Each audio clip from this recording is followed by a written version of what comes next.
நண்பர்கள் வணக்கம். உங்கள் ஏகே ஆடியோ பெண்ணாகரம். இது பார்த்திங்கன்னா ஒரு டிராக்டருக்கு எங்களுக்கு 2 ரெப்ரேட்டர் ஸ்பீக்கர் 8 இன்ச்சு போதும் பண்ணாங்க.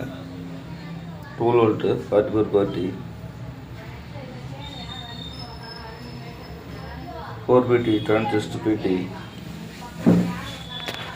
பார்த்திங்கன்னா 20 பேனலில் ஃபினிஷிங் ஒர்க் முடிச்சாச்சு.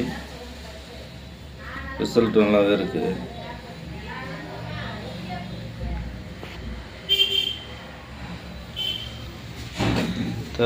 சிம்பிளாக தேவைப்படும் நண்பர்கள் உங்களுக்கு ஆட்டோவுக்கு வந்தாலும் சரி, டிராக்டருக்கு வந்தாலும் சரி ஃபோன் பண்ணுங்கள். உங்கள் ஏகே ஆடியோ பெண்ணாகரம். வணக்கம்.